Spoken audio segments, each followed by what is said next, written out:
Bonjour, bonjour à tous. Aujourd'hui, nous sommes le 14 mars et vous êtes avec nous pour un nouveau podcast autour de la nouvelle lune qui va avoir lieu le 19 mars, donc assez rapidement. Et nous allons échanger avec Frédéric qui fait des soins énergétiques et des lectures canalisées et moi, Laurence, qui suis astrologue humaniste et karmique. Bonjour Frédéric. Bonjour Laurence et bonjour à tous. On commence tôt cette fois-ci notre lecture de la nouvelle lune. Oui, Reste en oui. avance. Youhou. Après, Bon, c'est vrai qu'elle est intense. ouais, il y a à dire. On aura peut-être des choses à redire la semaine prochaine, à savoir. Eh oui, eh oui. Alors, je commence. Oui, si tu veux bien. Je commence. Alors, la première information, sensation qui est venue, c'est justement, bien qu'on sente cette poussée là du printemps, là, qui est quand même ultra nette, en tout cas sur le plan énergétique. Il y a quelque chose quand même qui demande à continuer à observer, à incuber, à se laisser illuminer de l'intérieur, si je puis dire, comme si la période était encore un tout petit peu, très légèrement, une période de stase, une période pour la notion taoïste du faire rien, ne pas se précipiter trop vite dans l'action, se laisser inspirer pour aller vers plus d'innovation. Comme si cette dernière ligne droite, avant d'entrer totalement dans cette énergie de 2026 et à la faveur des planètes dont tu vas nous parler, comme si c'était vraiment l'ultime moment, si je puis dire, pour abandonner l'ancien avant que le nouveau s'installe vraiment. Et c'est peut-être pas forcément une période ultra confortable, cette entre-deux, où on sent vraiment cette poussée et en même temps des choses qui sont là, qui remontent à la surface, qui nous arrêtent, qui nous ralentissent, qui nous touchent émotionnellement, qui nous bouleversent. Et du coup, on a peut-être l'impression d'un arrêt ou d'un rétro-pédalage, tout en sentant cette poussée derrière. Et tout en ayant peut-être même des aperçus des prochains pas que nous aurons à faire qui commencent à se dessiner. Mais c'est comme si cet espace d'entre-deux était nécessaire un petit peu pour remettre de l'ordre dans nos pensées, dans nos idées, peut-être nous remettre la tête en place. Oui, on est à l'aube d'une naissance, on est à l'aube de certaines promesses, mais c'est pas encore tout à fait là et il y a besoin de clarifier et de remettre de l'ordre dans notre tête. Est-ce que cela parle à tes étoiles? Oh ben oui, complètement. On arrive là à l'équinoxe qui va avoir lieu quelques heures, enfin une trentaine d'heures après la nouvelle lune, et on est vraiment dans cet entre-deux entre le Soleil et la Lune qui sont conjoints à 28 degrés, donc vraiment à la toute fin du signe des Poissons, et qui du coup restent en conjonction avec Neptune-Saturne, la fameuse conjonction dont tous les astrologues parlent depuis plusieurs années, moi en tout cas, qui indique un changement de monde. Donc en fait, c'est comme si on était justement, enfin moi je ressens ça fortement, on est dans ce seuil, dans ce passage entre le Soleil et la Lune qui sont à la toute fin du dernier signe du zodiaque, il y a quelque chose d'assez euh, qui, qui vient éclairer, enfin pas éclairer, mais nous rappeler nos dernières intentions si on en avait. En fait, je suis un peu troublée parce que il y a à la fois euh, le côté, si on a travaillé sur soi et qu'on a créé des intentions, alors on sent ce seuil comme quelque chose qui se révèle à soi et qui va nous permettre de passer à autre chose, à un nouveau printemps, à quelque chose de très nouveau. Et donc oui, c'est assez, c'est assez, et si on n'a pas travaillé sur soi, c'est assez bousculant parce que on réalise qu'on va basculer dans ce nouveau, dans ce quelque chose de très différent, dans des énergies très différentes. Et donc, c'est ce dernier moment où on est au seuil, juste Hmm, avant de basculer. Et, et donc, chacun, en fonction de son caractère, on le vit différemment, en fait. hmm. D'accord. C'est d'autant plus que Mars, là, est en poisson, donc on n'a pas beaucoup d'énergie. Ah ben, je te confirme. En tout cas, pas beaucoup d'énergie d'action. L'action, oui. Et c'est en fait au mois d'avril que tout va s'accélérer. En fait, on passe en avril dans quelque chose de très feu, de très actif. Hmm. Mars rentre dans le signe du Bélier, Uranus va rentrer dans le signe du Gémeaux. En fait, on va changer. Déjà, au moment de l'équinoxe, on a 7 planètes dans le signe du Bélier, ce qui est du jamais vu. Ah oui. Donc, c'est quelque chose de très explosif à partir du 20 mars. Donc, on est juste avant. Hmm, c'est ça, ouais, ouais. Juste avant d'appuyer sur le Hein. bouton. On est juste avant d'appuyer sur le bouton. Et donc, j'étais un peu troublée parce que je voyais les différentes personnalités. On vit tous de façon différente les changements d'énergie, Hmm. les Hmm. passages et donc, c'est toujours un peu délicat, un peu difficile d'en parler parce on est tous différents. Mais Hmm. il y a quand même cette notion de wow, on va faire quelque chose de neuf. C'est ça, exactement. Alors effectivement, derrière, l'information qui émergeait était en lien avec ça. Ce qui se passe, hein, en fait, dans le désir émergent, les envies qui commencent à taper à la porte, euh, ça commence à travailler beaucoup dans le hara, hein. Enfin, je trouve que ça commence, voilà, ça se montre pas mal dans le hara, hein, tout ce qui nous parle de nos ressentis, quels sont vraiment nos ressentis, nos désirs, quels sont, est-ce qu'on est en contact avec nos sensations, quelles sont-elles, voilà. Et cette poussée là justement, enfin, ou cette mise à feu dont tu parles, bah moi, elle me parle aussi de cette mise à feu dans le hara et dans ce qui fait encore bouchon. Le mot n'est pas très glamour, mais dans ce qui bloque encore dans le hara et dans cet élan, cette impulsion de vie. Et comme si, à l'aube d'appuyer sur ce bouton du nouveau, eh ben, il était temps maintenant de regarder nos peurs et de voir ce que cachent nos peurs. On parlait tout à l'heure des trous noirs. Ça me fait un peu penser à ça. Et peut-être qu'effectivement, on va découvrir des comportements, des pensées, des sentiments, des charges émotionnelles encore très traumatisantes, mais peut-être qu'on va se découvrir la possibilité là d'aller regarder, de les regarder en face, d'impulser un élan nouveau dans ces blessures et dans ces charges qui nous affectent quand même, hein, qui nous ralentissent, qui nous alourdissent. Il y a quelque chose peut-être en nous qui va avoir la force, le courage, l'élan d'aller regarder ça de près, de transformer ça, là où peut-être pour certains d'entre nous, ça fait des mois, des années qu'on trimballe des trucs et qu'on va pas les regarder. Et j'ai l'impression que cette pulsion, elle pourrait aussi être en lien avec ça dans les temps qui viennent. Regarder nos failles, nos carences, nos soi-disant points faibles, dans toute leur beauté, dans leur apporter à tout ça de l'amour, pour vraiment poser justement un acte et un regard d'amour qui changerait toute la dynamique, qui changerait toute l'énergie en nous et qui nous permettrait vraiment justement de réunifier des parts éparpillées. Parce que l'éparpillement, il génère beaucoup de fatigue en réalité, il génère beaucoup de ralentissement. Et j'ai l'impression qu'il y a quelque chose, ça change pas fondamentalement, nos peurs, on les laisse pas derrière nous subitement comme ça, par un coup de baguette magique. Mais c'est comme si on acceptait de les regarder, de les prendre à bras le corps, de les rassembler au cœur, de les rassembler au centre pour les baigner d'amour et que ça amène une énergie absolument nouvelle. Qu'est-ce que ça évoque pour toi? Ah oui, mais complètement, et d'autant plus, et je dirais pour accompagner ce mouvement, on a ce Mercure-là qui continue à être rétrograde. Tu vois, il y a quelque chose que je trouve fascinant avec l'astrologie, c'est-à-dire qu'en fait, tout est dans des signes de feu et d'air, Oui. sauf que Mercure va rétrograder 3 fois dans des signes d'eau. Et les signes d'eau sont des signes de réceptivité. Comme Hmm. si, en fait, la réponse à ce chemin, et là, ce que tu viens de nommer, d'aller voir nos parts sombres, d'aller traverser les trous noirs pour basculer dans un autre monde, il s'agissait d'écouter.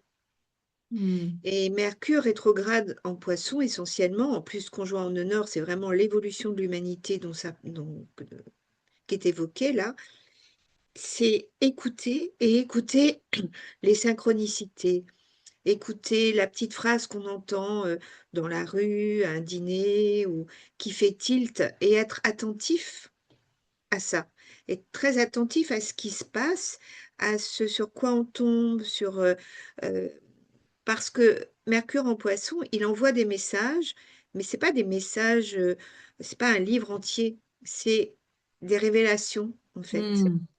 Ça peut Hmm. être une image, ça peut être un rêve, ça peut être un son, une musique.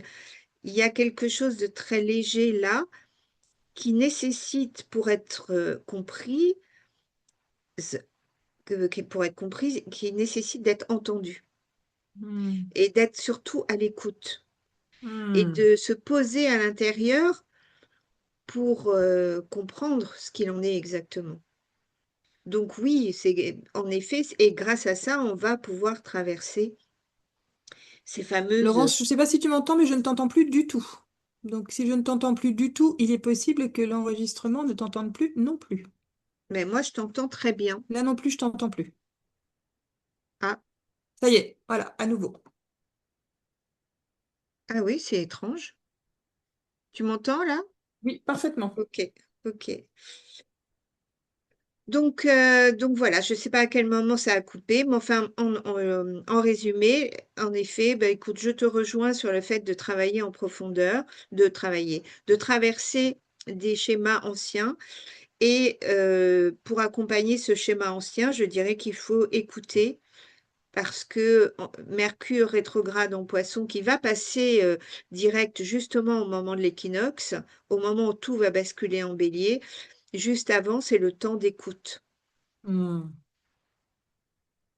Un temps d'écoute qui, bien sûr, qui parle de nous, de notre intériorité, mais j'ai l'impression qu'il parle aussi de notre rapport aux autres, quoi. Qui parle aussi de notre rapport au collectif, comment on se Oui, comporte avec les autres. Euh, de- Qu'en est-il de la responsabilité et du respect envers les autres, envers la nature, bien sûr, envers tout ce qui vit, j'ai envie de te dire. Donc j'ai la sensation qu'aussi là, on a maintenant une espèce d'invitation, de guidance aussi, euh, euh, pour transformer un peu notre façon de concevoir la vie, de concevoir notre rapport aux autres. Euh, Parce que si j'acquiers une confiance nouvelle en moi, forcément, je vais acquérir une confiance nouvelle en l'autre. Il y a quelque chose qui est de l'ordre du principe des vases communicants, c'est vertueux. Donc, j'ai la sensation que cette organisation, cette conjonction planétaire, là, je j'ai pas ton vocabulaire, nous propose aussi une nouvelle manière de nous situer avec nous-mêmes, par rapport à nous-mêmes, en nous-mêmes, mais aussi de nous situer dans le monde, par rapport aux autres, par rapport à la nature, justement pour que cette place que nous prenons, cette position différente peut-être que nous allons avoir vis-à-vis de nous, vis-à-vis des autres, nous permette aussi de nous ouvrir davantage, hein, justement, aux autres, de nous ouvrir à d'autres parties de nous aussi que nous ne connaissons pas très très bien. C'est la notion de responsabilité, j'ai la sensation qui est venue, en tout cas c'est le mot qui est venu pour moi, la notion de responsabilité, quelle responsabilité nous avons envers nous-mêmes, envers les autres, envers la nature. Et tout ça, en fait, ça nous ramène à cette thématique hein, autour de laquelle on tourne toutes les deux depuis plusieurs mois, cette notion d'y voir, de regarder ce que la vie nous amène désormais avec un œil neuf. Mais c'est comme si désormais on nous dévoilait un tout petit peu plus le mode d'emploi, quoi, hein. Comment on se responsabilise envers nous-mêmes de manière à être en responsabilité différente envers les autres et envers tout ce qui vit. Et là, tout à coup, effectivement, le changement de regard, le prisme, le pas de côté, il est peut-être plus facile à faire. Il est peut-être moins c'est peut-être moins un concept, ça devient peut-être plus une évidence. Qu'est-ce que ça t'évoque, ça? oui, alors moi je dirais que oui, complètement par rapport aux autres, mais surtout par rapport à la nature. Je pense qu'il va y avoir aussi un réveil de la nature, hein. Ouais. Les Indiens, tu sais, disent que quand la terre est trop abîmée, elle secoue ses puces. Oui. Et eh bien, moi, j'ai un peu cette sensation-là que justement, écoutons la nature, écoutons ce qu'elle nous dit et regardons tout ce qui est à l'œuvre et ne basculons pas dans quelque chose euh, de trop technique. Mm, Rappelons-nous que la nature est essentielle et que tout excès nuit, puisque c'est bien ce qui nous est rappelé constamment, qu'en fait, il faut retrouver un équilibre. Mais cet équilibre, en effet, il se trouve entre soi et l'autre, et entre nous et la nature. Il s'agit d'être vigilant par rapport aux excès. C'est surtout ça que je vois, en fait, quand je regarde justement euh, Saturne-Neptune, c'est de ça dont ça parle exactement, hein, euh, Tu sais, en mythologie, Saturne, c'est celui qui est ultra rigide. Il va créer la cité, il va créer des règles extrêmement précises. Et Neptune, Proté, en fait, il va arriver, il va mettre le chaos dans la ville Hmm. pour que justement la vie revienne. Hmm. Je simplifie énormément le mythe, hein, mais Le chaos précède la création. le chaos précède la création. Hmm. Et j'aime me rappeler cette citation de Prigogine euh, qui parle justement du fait qu'il suffit qu'il y ait quelques îlots Hmm. de paix ou de, Hmm. tu vois, de cette nouvelle énergie pour faire tout basculer dans quelque chose de nouveau et faire Alors toi, quitter le chaos. tu le dis intellectuellement, moi j'appelle ça l'effet bonobo, c'est beaucoup moins intellectuel, mais effectivement, c'est la même notion. Mais c'est ça, c'est pareil, c'est tout pareil.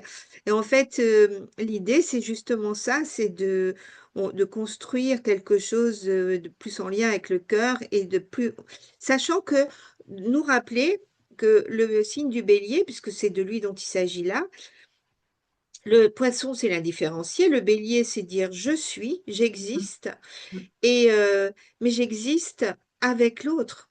Hmm. C'est ça, c'est ça. J'existe avec l'autre.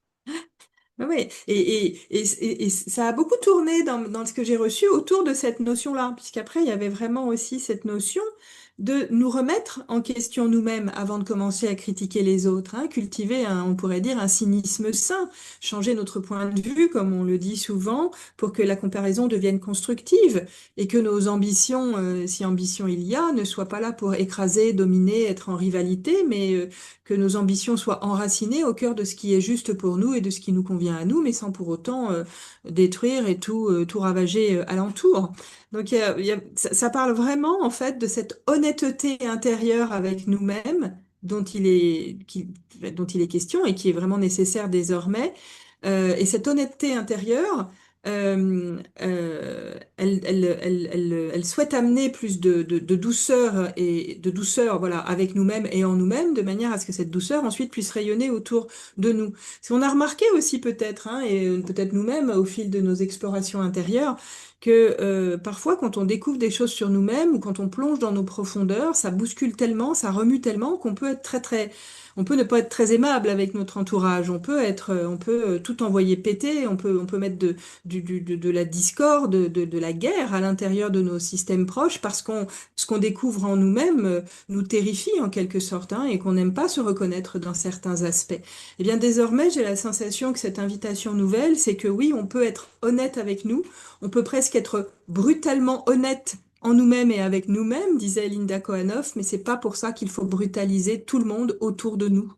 C'est intéressant cette notion-là, de rester dans notre souveraineté aussi de ce qui se vit en nous, de ce qui nous appartient et de ce qui nous bouscule, mais c'est pas pour ça qu'il faut bousculer tout autour de nous.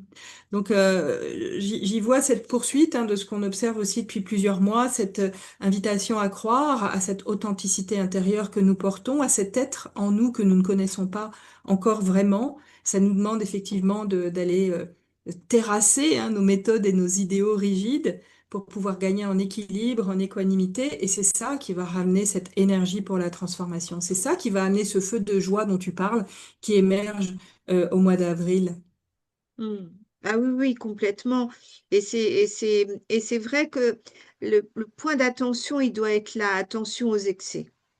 Attention aux excès, exactement. Attention aux Voilà. excès. Attention à ne pas basculer dans des énergies trop excessives. Là, tu vois, Jupiter fait un carré à Vénus, donc on peut être dans des excès de dépenses, des excès d'émotions, des excès à différents niveaux. Et je regardais la pleine lune suivante, Jupiter sera au carré de la pleine lune, ce sera encore plus fort. Et donc oui, il est absolument impératif d'être plus à l'écoute et dans le respect et moins dans et d'être attentif à ne pas se laisser embarquer dans quelque chose d'excessif, quoi. Hmm. Qu'est-ce que tu dirais de la notion en ce moment, de potentiel illimité? Parce que justement, il y a ça nous parle de de ce retour à nous, voilà, mais nous regarder autrement, collaborer autrement avec tout ce qui nous entoure, tout le vivant qui nous entoure, pas seulement les humains. Et derrière ça, moi, j'avais beaucoup la notion justement de co-création qui venait. La notion de co-création, la notion de ce qu'on fait en fait, qui ne part pas forcément et qui ne part pas d'ailleurs de notre tête, qui ne part pas de notre intellect, mais qui est insufflé par l'esprit. On est véhicule à inspiration.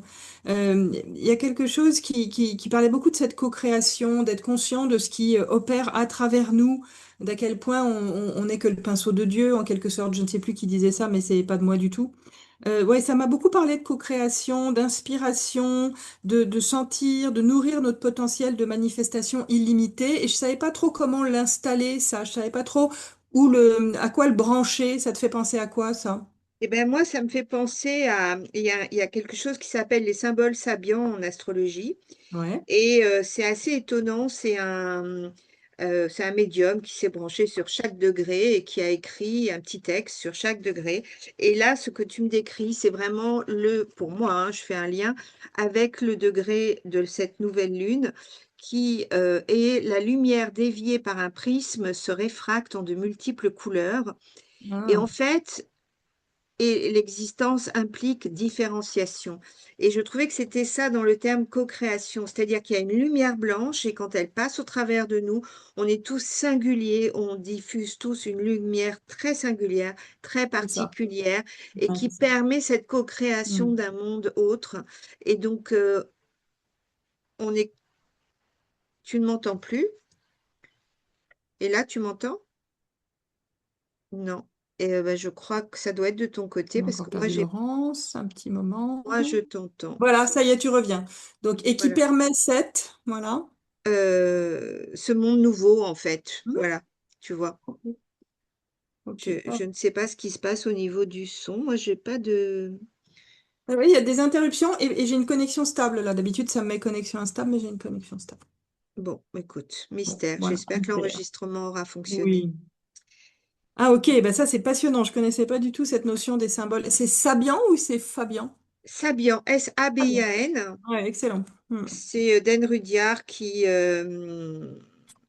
les a édités. Après, tu en as d'autres, hein, d'autres personnes qui font ça. Mais le symbole Sabian a toujours... c'est Mark Edmund Jones qui était à l'origine. Voilà. Hmm. Mais c'est intéressant parce que ce sont comme des révélations, quelque chose de poétique, tu vois. C'est pas du tout c'est pas de l'astrologie. Hmm. Alors pour clore, bah écoute, ce qui est venu de mon côté, c'était la notion de détermination. La notion de détermination, nous souvenir à quel point notre nature sauvage nous permet de nous dépasser à chaque instant. Et cette lune, mais surtout au moment où on va passer dans le premier croissant. Ouais. Surtout au moment où on va passer dans le premier croissant, c'est là qu'on va le sentir, mais ça émerge, là, ça s'est montré dès maintenant.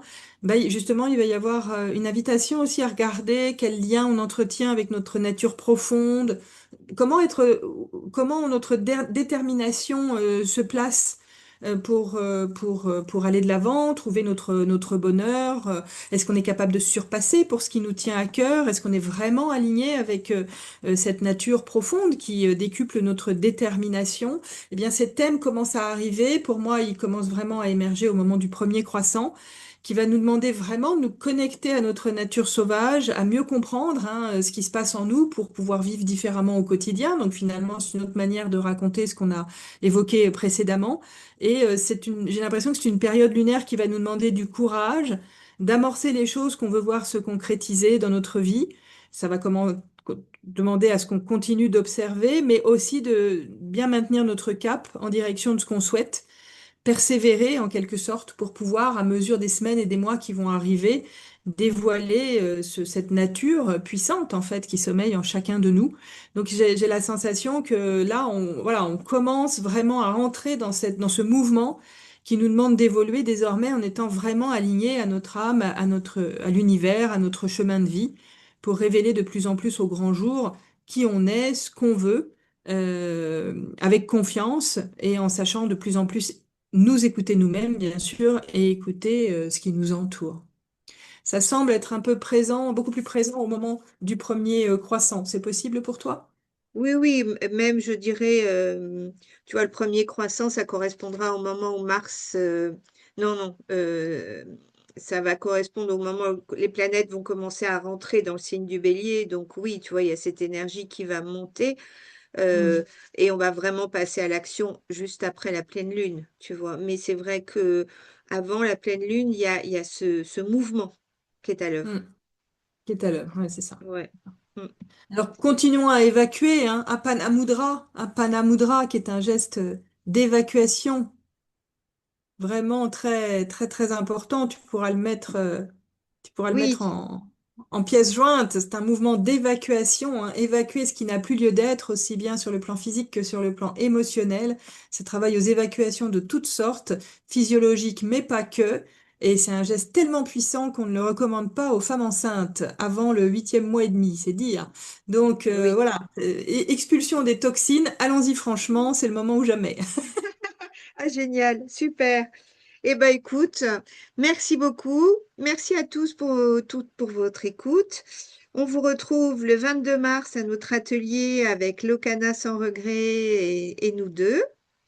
Ça va être fabuleux. J'ai hâte de vous retrouver à ce moment-là. Et puis pour le prochain podcast sur la nouvelle lune. Bientôt! À Bonne bientôt. vibration à tous, bonne traversée! Oui.